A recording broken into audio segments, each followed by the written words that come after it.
I want you to imagine being 7 years old. You're standing on a train platform in the middle of February. It's cold. Your little backpack has 2 pairs of socks, a peanut butter sandwich your mom made that morning, and a stuffed dog named Biscuit that you've slept with every night since you were 3. You're watching the man who's supposed to be taking care of you, your uncle, the man your dying mother trusted with her entire heart, walk toward the exit doors. He doesn't look back. The train leaves, and you're alone. That moment right there, that freezing cold platform in Roanoke, Virginia, that was the moment my childhood ended and my survival began. My name is Dale Merritt. I'm 43 years old. I'm a machinist from Harrisonburg, Virginia. I drive a used F-150, I coach youth baseball on weekends, and I make a pretty decent pot of chili if I do say so myself. And for most of my life, I told myself I had moved on from what my Uncle Gary did to me. I told myself that story so many times, I almost believed it. Then, on a Tuesday morning in March, I got a text from a number I didn't recognize. It said, "You don't know me. My name is Renee. Gary Merritt is my father, and he stole something from you. I think you deserve to know the truth." Let me take you back to the beginning, because if you're going to understand what happened, you need to understand where I came from. My mother's name was Carol Merritt. She was 31 years old when she got sick. Ovarian cancer. Diagnosed when I was 5, gone before I turned 8. My dad was already out of the picture by then. Walked out when I was barely 2. My mom never talked bad about him. God bless her. She just quietly built a life around me and her work as a seamstress and the little apartment we had on Elm Street in Roanoke. She was a beautiful woman, not just on the outside, on the inside. The kind of woman who remembered every neighbor's birthday, who made soup for people she barely knew when they were sick, who sang off-key to the radio and laughed at herself for it. I have maybe 60 real memories of her. I've cataloged every single one. Now, my mother had one sibling. Her older brother, Gary. Gary Merritt was, on the surface, everything my mother was not. He was loud where she was quiet, flashy where she was simple. He drove a nice car, wore a gold watch, worked in real estate in Richmond, and had a way of talking that made you feel like you're the most important person in the room. My mother loved him, genuinely and completely, the way younger sisters love their big brothers. When she got really sick, when it became clear she wasn't going to beat it, she made Gary promise. She sat him down. I later learned from her friend Mrs. Paulette, and she held his hand and she asked him to take care of me if she didn't make it. He promised. He signed legal guardianship papers. He smiled. He told her not to worry. She died believing her boy was going to be okay. Gary came and got me 3 days after my mother's funeral. I remember sitting in the back seat of his Buick with Biscuit in my lap, watching Roanoke disappear through the window. I didn't fully understand death yet. Part of me thought maybe if I was good enough, quiet enough, small enough, maybe Mom would come back. Gary's house in Richmond was big, much bigger than our apartment. He had a wife named Donna, a thin, sharp-faced woman who looked at me the way you look at a stain on a new shirt. They had a daughter, Renee, who was 4 at the time. Blonde curls, big eyes. The first week, Gary was fine. Showed me my room, bought me new sneakers, took me to a Braves game. But by week 2, things shifted. I wasn't enrolled in school. I wasn't given a bedroom. I was moved to a cot in the basement. Donna began calling me the charity case when she thought I wasn't listening. She was wrong. Kids hear everything. Gary started working more. Or he said he was working. Looking back, I think he just didn't want to deal with me. I was 7 years old and I felt it. That specific loneliness. Not the loneliness of being alone, but the loneliness of being unwanted in a house full of people. I kept asking about school. I kept asking about my mom's stuff, her sewing box, her photos, a quilt she'd made. Gary always said, "Don't worry about it, Dale. I'm handling it." But here's the thing about adults who say they're handling it.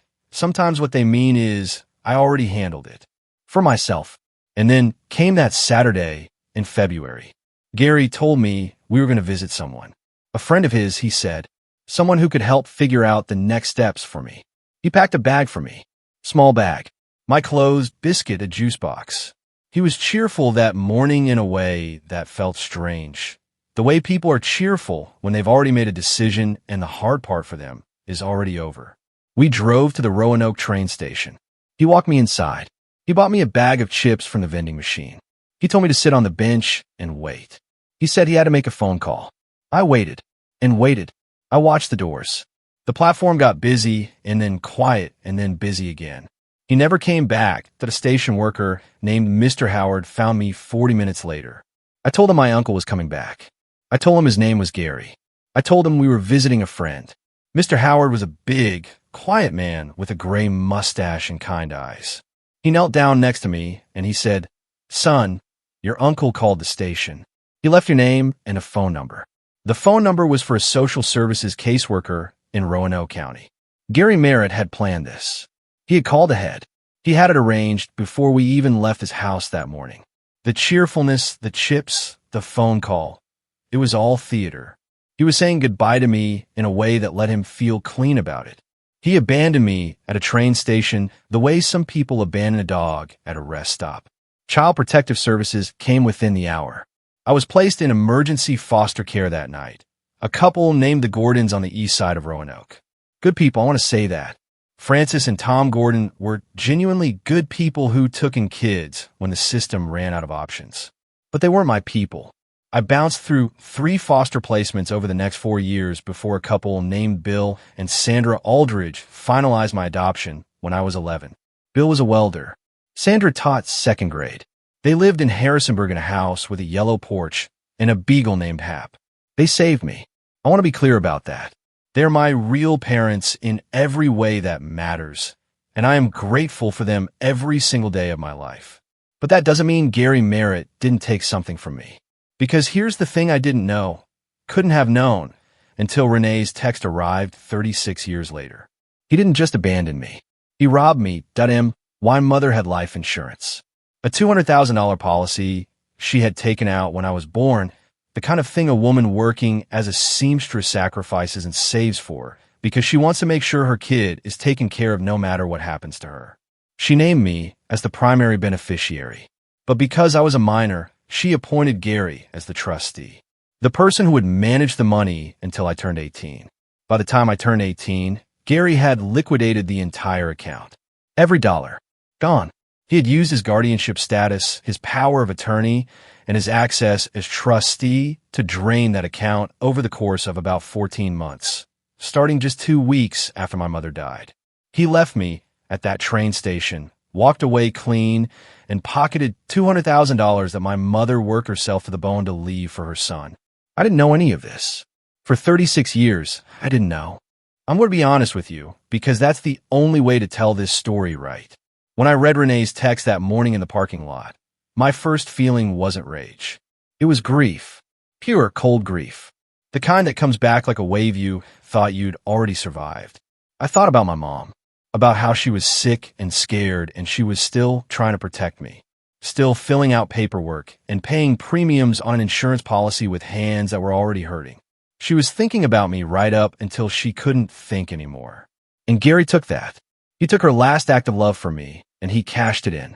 I sat in that parking lot, and I cried like I hadn't cried since I was 11 years old and finally understood that my mother wasn't coming back. My buddy Marcus, who I've worked with for 12 years, knocked on my truck window after a while. He could see something was wrong. I showed him the text. He didn't say anything at first, just put his hand on my shoulder and let me breathe. That's the thing about good people. They know when to be quiet. Eventually, I texted Renee back. I said, "Who are you and how do you know this?" She responded immediately, like she'd been waiting. I found documents in my dad's filing cabinet, old bank records, a trust account in your name. I've known for 3 months, and I haven't been able to sleep. He doesn't know I found them. Please, can we talk? I stared at that for a long time. Part of me wanted to say no, wanted to close this door, drive home, pour a drink, and go back to the version of my life where this was just an old wound that had already scabbed over. But then I thought about my mother, about that $200,000 she sacrificed to leave for me, about Gary Merritt's gold watch and his Buick and his handling it. I texted back one word, when Renee and I talked on the phone for 2 hours that Thursday night. She was 39 years old, soft-spoken, a nurse. She lived in Charlottesville, separated from Gary and her mother emotionally for years, though she'd never fully cut the cord. She told me she'd been going through some of Gary's old paperwork to help manage finances after Gary had a minor stroke the previous year. He'd asked her to organize some files, and in a box in the back of his closet, she found it. A trust account statement in the name of Dale R. Merritt, minor beneficiary. She found the original life insurance policy. She found bank statements showing deposits, and then a series of withdrawals over 14 months, all authorized by Gary as trustee. She found a legal letter from a Virginia probate attorney dated 1989 explaining the fiduciary responsibilities of the trustee. Gary had known exactly what he was doing. And then she found something else. A letter, handwritten, from my mother to Gary, dated about 2 months before she died. Renee read it to me over the phone, and I had to set the phone down twice because I couldn't breathe. My mother had written, "Gary, I know I'm not going to be here much longer, and I'm trying to hold it together for Dale's sake. The insurance money is for him, his school, his future, whatever he needs to start his life right. You're the only person in this world I trust to do right by my boy. Don't let me down. He's everything, Gary. He's everything I ever did right." I don't have words for what that felt like. He read that letter. He read those words. And then he drained the account anyway. Renee was crying by the time she finished reading it. I was past crying by then. I had gone somewhere very cold and very quiet inside. I told her I needed to think. I called my adoptive father, Bill, that same night. He's a 71 now, retired, still sharp as a tack. I told him everything. There was a long silence on the line. Then Bill said, "Son, you need to call a lawyer. And you need to call one first thing in the morning." I contacted an estate and probate attorney in Harrisonburg named Patricia Owens. She had a no-nonsense reputation and 28 years of experience. I walked into her office with Renee's documents, which Renee had photographed and sent to me in a zip file, and I laid it all out. Patricia looked at everything. She asked me questions. She took notes.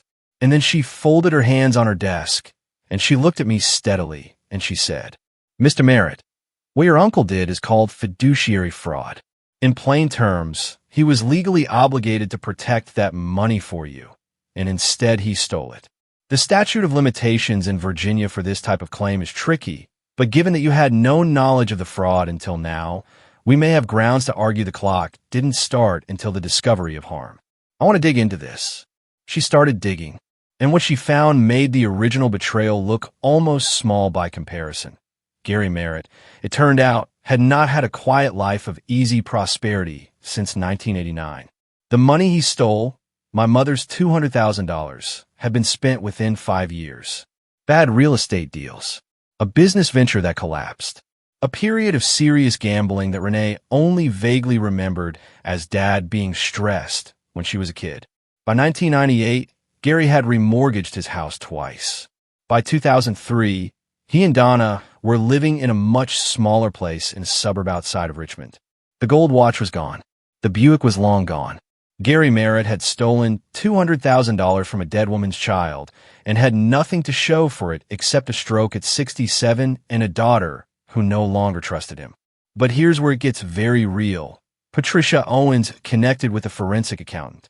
She filed a civil lawsuit against Gary Merritt for breach of fiduciary duty and fraudulent conversion of trust assets. When Gary was served the papers, Renee called me that evening. She said her father had called her, screaming, demanding to know how I'd found out, demanding to know if she had anything to do with it. She told me, she said, "Dad, I found Mom's letter. I found the bank statements. You knew exactly what you were doing. You tried to tell her the money had been spent on my care, on the foster placement costs, on my expenses before he had to make the hard decision." Renee told him she knew that was a lie. That foster care is state-funded, that I had been placed by the county, not privately managed by him. He hung up on her. 2 weeks later, his attorney reached out to Patricia with a settlement offer. It was insultingly low. Patricia told me about it, and I said, "We're not settling." She smiled at that.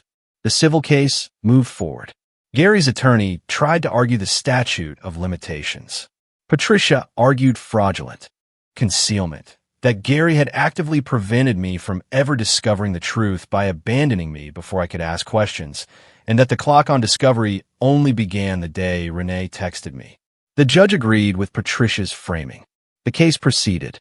Gary Merritt did not handle what happened next with any dignity. He tried to get Renee to recant. She refused. He told his version to extended family members, some of whom reached out to me directly. A cousin named Brenda sent me a message saying Gary claimed I had been a troubled child and that he had done what he could. A great aunt sent a long email defending him. I didn't respond to any of them. I let Patricia handle the legal process, and I went about my life. I went to work. I coached baseball. I had dinner with Bill and Sandra on Sunday nights. I started seeing a therapist named Dr. Weston, a gentle, bearded man who helped me understand that what I was feeling wasn't just anger at Gary, but grief for a childhood that had been stolen alongside the money.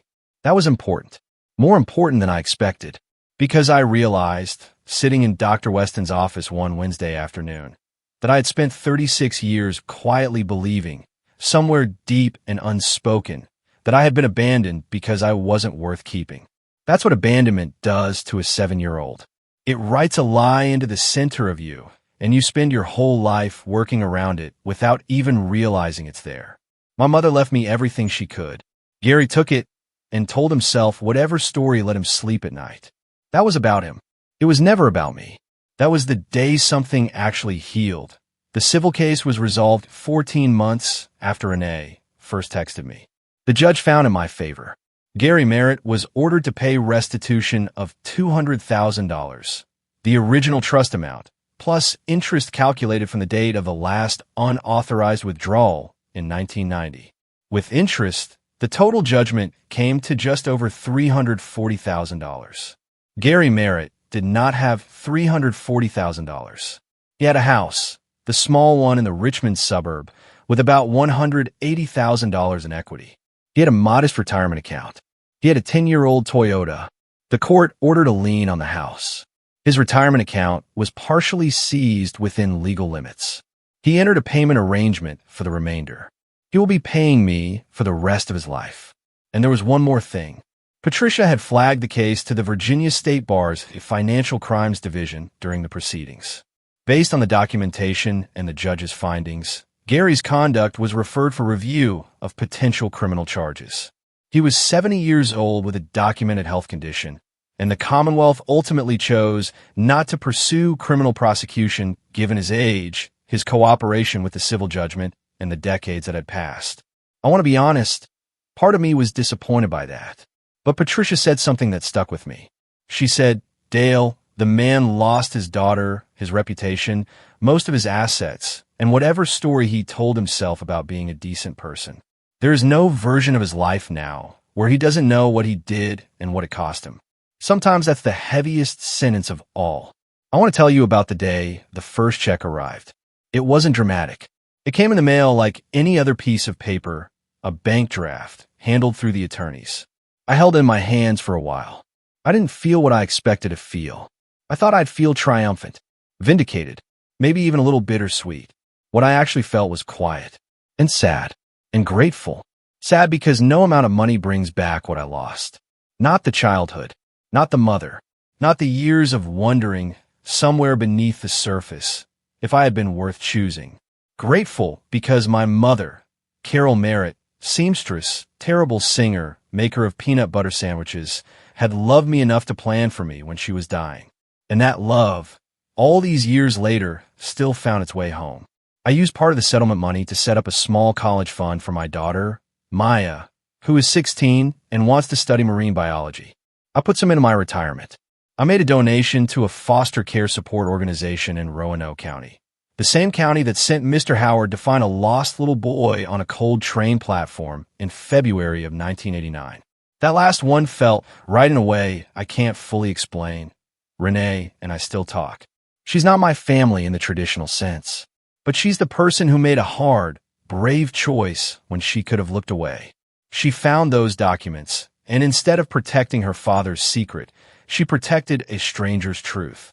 I respect her enormously for that. We met in person once, for coffee in Charlottesville. We talked for 3 hours. She apologized on behalf of her father, and I told her she had nothing to apologize for, that she owed me nothing and gave me everything anyway. She cried. I probably would have too if I hadn't already cried every tear I had over this story. She told me her relationship with Gary is effectively over. She said she's in therapy, working through her own grief about who her father turned out to be. I told her that's the hardest kind of grief, losing someone who's still alive. She nodded like she'd been waiting for someone to say exactly that. As for Gary Merritt, I haven't spoken to him. I don't plan to. Not out of hatred. I've spent too much energy over too many years on feelings about that man. What I feel now is something quieter. Something close to pity, if I'm being honest. He had a chance to be the hero of this story. He had a chance to be the uncle who stepped up, who honored his sister's dying wish, who raised her boy right. He could have been someone I called on holidays. Someone my daughter knew as a great uncle. He chose money instead. And now he's 70 years old, in poor health, estranged from his only daughter, and financially depleted, paying monthly restitution to the nephew he abandoned at a train station when he was 7. Whatever story he tells himself at night, I hope it's worth what it costs him that I think about my mom a lot these days. Not the sick version of her. The real version. The one who sang off-key and made soup for neighbors and stayed up late at her sewing machine, so we could afford to keep the lights on. I think she'd be proud. Not of the lawsuit, necessarily. Not of the money or the judgment. Proud that I'm okay. That I turned out okay. That I coach baseball and raised a daughter who wants to save the oceans, and that I still have a stuffed dog named Biscuit sitting on a shelf in my spare room, because some things you just don't let go of. She trusted the wrong person with her greatest treasure. But her greatest treasure found his way home anyway. And that, in the end, is the only victory that actually matters, that if you've been carrying a wound that someone else put in you, especially someone who was supposed to protect you, I want you to know something. Their failure was never your verdict. You were never the reason. And it is never, ever too late for the truth to come home. Thanks for watching. If this story hit you somewhere real, leave a comment below. I read every single one. Hit the subscribe button if you want more stories like this, and share this with someone who needs to hear it today.